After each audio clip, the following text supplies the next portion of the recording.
Michael Penix Jr. to the Falcons was by far the biggest surprise from night one of the NFL draft, and it leaves us with a lot of questions about the prospect out of Washington, about Kirk Cousins, and we even need to talk about Jordan Love. So let's get into it. Now, right off the bat, I need to say that I was lower than most on Michael Penix coming into night one, and in terms of draft capital, I definitely need to acknowledge that I was wrong. I am shocked that he got top 10 draft capital. Even more shocked that he went to the Falcons. But before we get too far ahead of ourselves, let's dissect the landing spot here for Michael Penix Jr., the new quarterback for the Atlanta Falcons. Now, on paper, we're looking at a good distribution of weapons, right? You have Drake London, a great contested catch guy, somebody with a proven track record of being able to adjust well to off-target passes. You have Kyle Pitts, a really athletic move tight end that's, essentially playing wide receiver for you and has been more effective in the red zone over the last season. You're also going to pair up Michael Penix with one of the most dynamic two-way running backs in the NFL in Bijan Robinson. The Atlanta Falcons have invested a lot in their offense over the last couple seasons. So in a lot of ways, the landing spot looks really juicy. There's just one problem, and it's a pretty big problem. Atlanta just spent $180 million on Kirk Cousins. He gave him a 4-year deal. The good news about this, and we'll get into the Cousins deal and what it means in a second, but I'm trying to stay positive with this landing spot. The good news is that it's a pretty clean scheme fit, right? Kirk Cousins, he's a pocket passer. He can distribute, and he's going to maybe move a little bit, but not really. That's what you're getting from Michael Penix Jr. So if I'm putting myself in the head of the Atlanta coaching staff and front office, which doesn't seem like a really desirable thing to do right now, but if I'm going to do that, you can make that connection. You can understand that if Kirk Cousins goes down with an injury or for some reason that rehab isn't on track, you can picture Michael Penix. You can put him in the same scheme. You don't have to create new things for your young quarterback. He can learn that same scheme, over the next few years while he's on the bench before he takes over. So it's not like you have to invent a brand new system, but it does seem like he's going to get the Jordan Love treatment. Before we talk about whether or not the Jordan Love treatment is a good thing, I think we need to just dig a little bit further into that Kirk Cousins contract, because I think it's going to shed some light into exactly when we could expect Michael Penix Jr. to get on the field for some legitimate starting quarterback opportunity. Now, Kirk Cousins, he's brand new to Atlanta.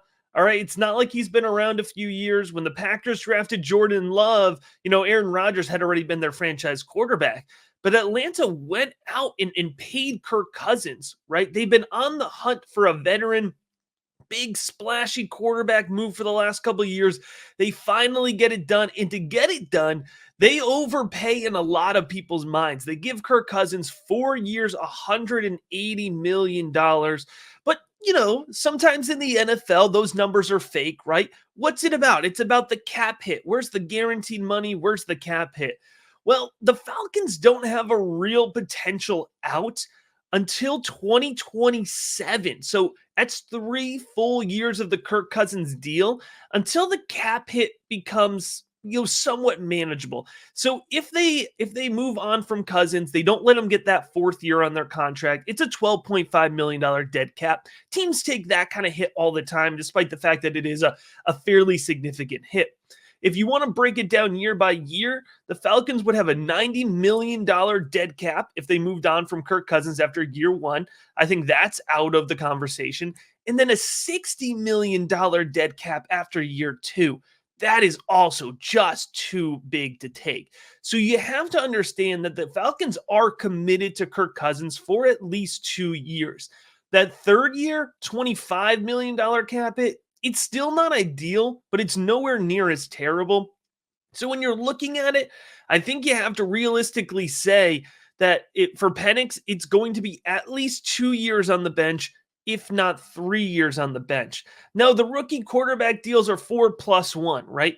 4 years guaranteed, and the fifth year being that team option. So the challenge that Atlanta is going to put themselves in is they're going to have maybe one. No, they're going to have one or maybe 2 seasons to evaluate Michael Penix before they decide if they're going to extend him, use that team option. What's more likely is that they're going to have to give him a Jordan Love type 1 year prove it deal. So you're essentially paying Michael Penix a free rookie deal, and he's going to head into the back end of his rookie contract with question marks around his status moving forward, which always lowers fantasy football value because it's a real point of volatility. So when we look at whether or not this is a smart move for the Falcons, that's one question. I'm more interested on whether or not it's a smart move for fantasy football players to make to draft Michael Penix. That's what I'm worried about here at the rookie big board. To understand that, let's look at the path that Jordan Love took, right? We're talking about Jordan Love coming out of Utah State, was a great pocket passer, but pretty raw. There was athleticism, but there were accuracy concerns. It's not exactly the same tape profile, but in the same sense, Jordan Love was drafted to be a successor, just like Michael Penix appears to have been drafted to be a successor for Kirk Cousins. Now, Jordan Love was drafted in 2020, and in that year, he went as a mid-second round ADP for rookie drafts. There were certainly rookie drafts where he went later, but there are a lot of Jordan Love fans who even took him earlier in the second round of those rookie drafts. But in a super flex draft, let's say mid-second round pick. That's seems to be where folks are landing right now on consensus with Michael Penix Jr. Now, Love sat for 3 seasons behind Aaron Rodgers. That is a heavy amount of investment that Jordan Love truthers put into their guy.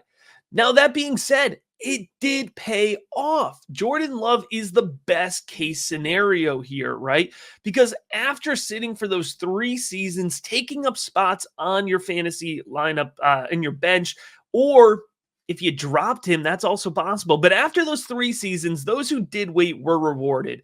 He finished as QB5 in 2023. He threw for 4,159 yards and 32 passing touchdowns.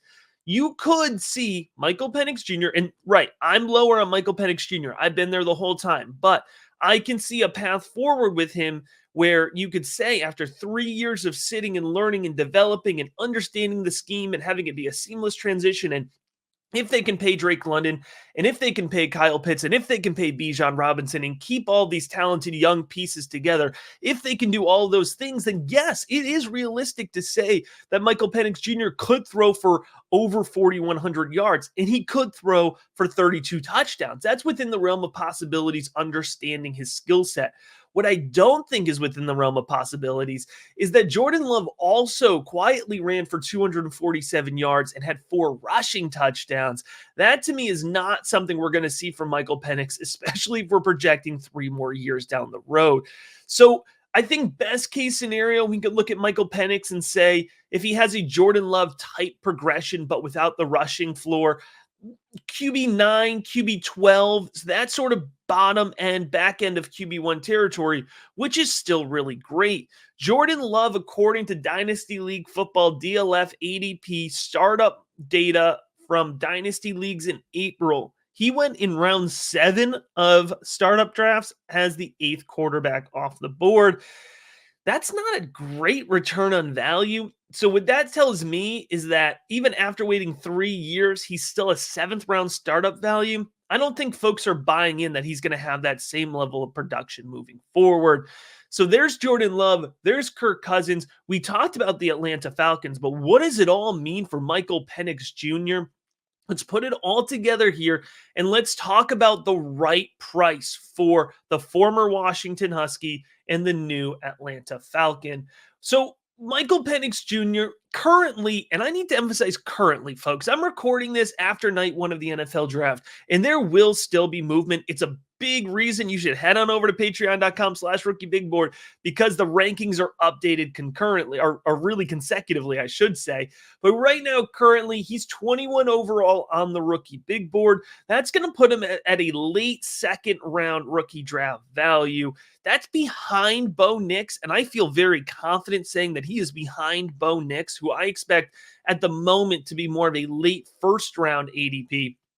And this could put egg on my face, but don't be surprised if Spencer Rattler jumps him. In the right landing spot, if he gets early day 2 draft capital, Spencer Rattler could jump Michael Penix for me in the quarterback rankings, which would then push Penix into more of an early third round value.